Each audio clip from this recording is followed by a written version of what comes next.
Hello, and welcome to another lesson from Level Up Mathematics. In today's lesson, we will be factoring the difference of two squares. Let's look at our first example. Determine whether each of the following is a perfect square. If it is, write the term as a product of its square roots. So when we look at 64, we know it is a perfect square because it can be rewritten as 8 times 8. When we look at the number 10, the factors of 10 are 1, 10, or 2, 5. So it cannot be rewritten as a product of its square roots. So this one would be, why did I write that? This one would be no, it is not a perfect square.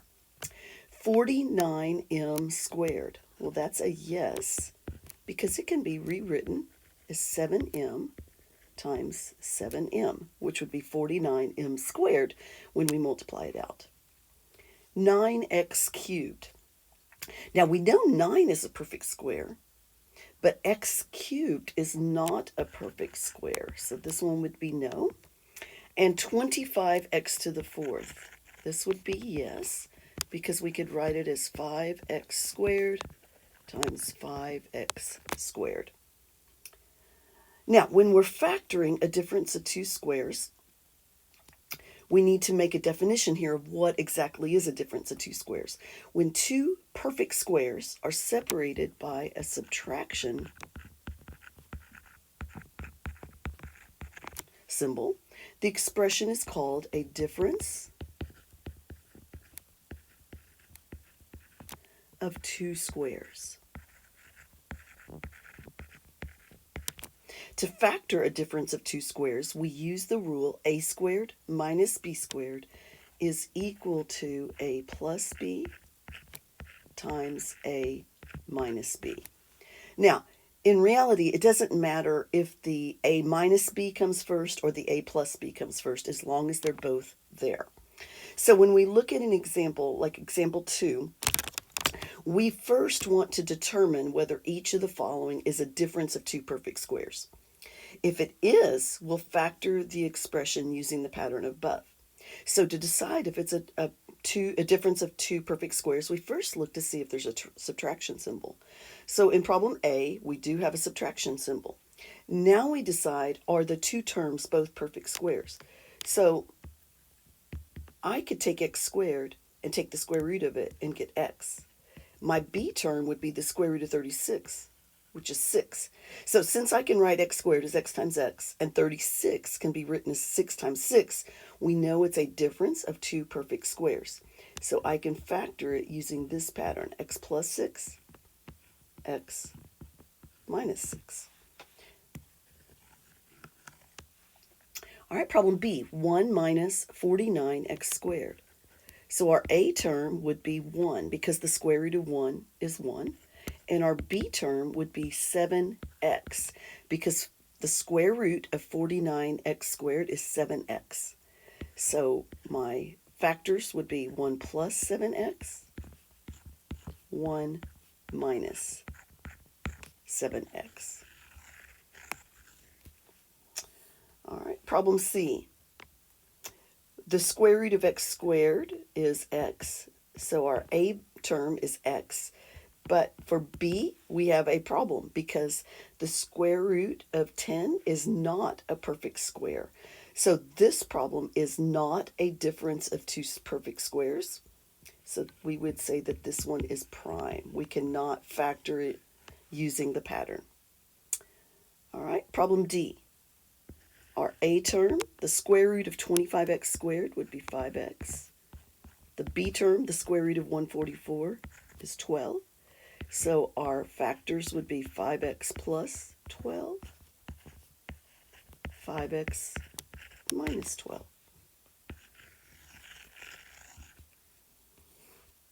All right, pause the video and try the last 4 problems on your own.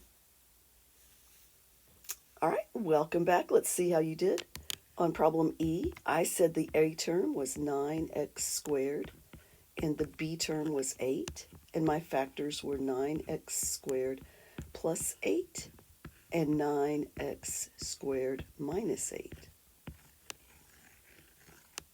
On problem F, I wrote that it was prime because there is no subtraction symbol in this problem.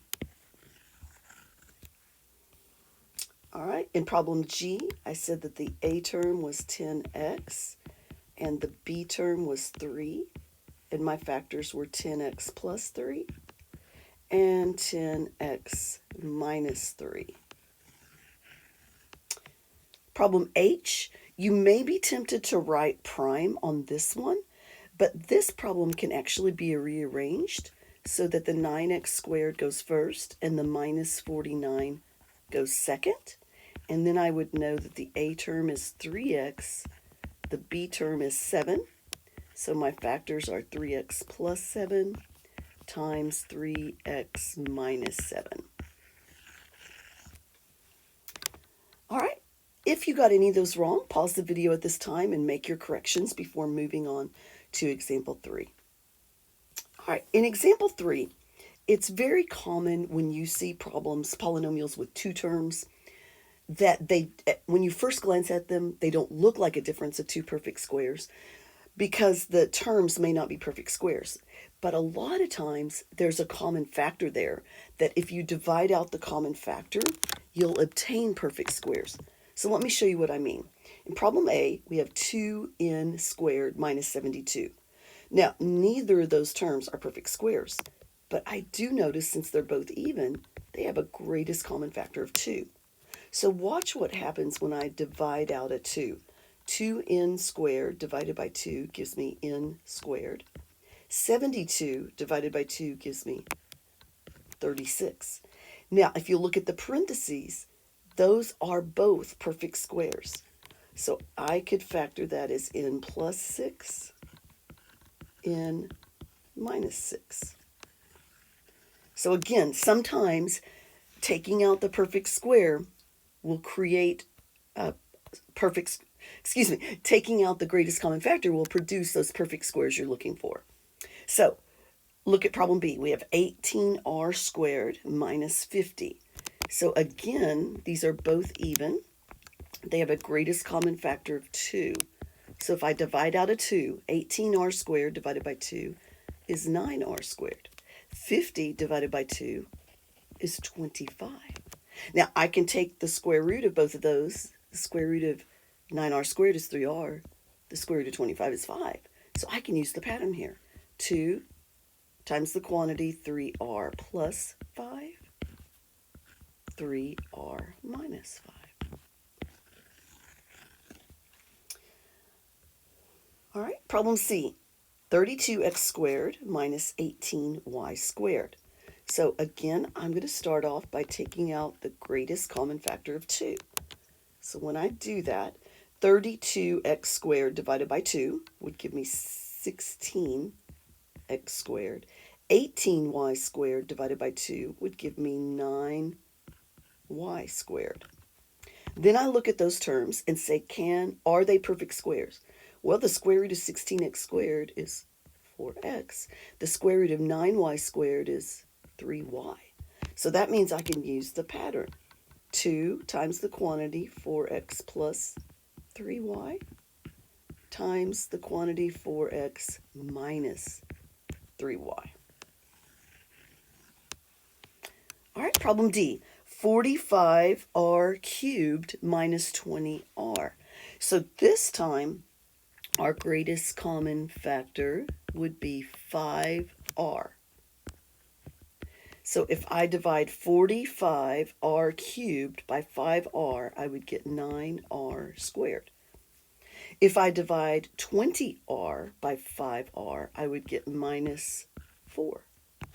Then the square root of 9r squared is 3r. The square root of 4 is 2.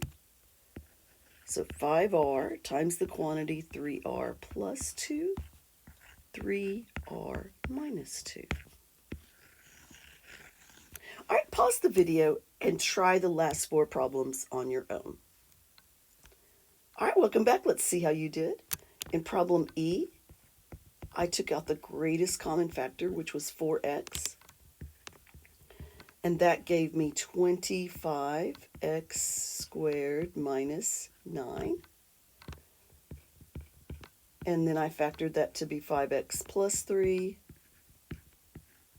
5x minus 3. All right, in problem F, I took out the greatest common factor of 8y. And when I did that, that left me x squared minus 4y squared. And then the square root of x squared is x. The square root of 4y squared is 2y. So 8y times the quantity x plus 2y, x minus 2y. In problem G, I took out the greatest common factor of 3, which gave me n squared minus 49. The square root of n squared was n. Square root of 49 was 7. So 3 times the quantity n plus 7 times the quantity n minus 7. All right. In problem H, I took out the greatest common factor of mn, and that left me m squared minus 1. So the square root of n squared is n. The square root of 1 is 1. So mn times n plus 1 times n minus 1. Now, if you got any of those problems wrong, pause the video and correct now. If you got them all correct, then that concludes today's lesson, factoring the difference of two squares.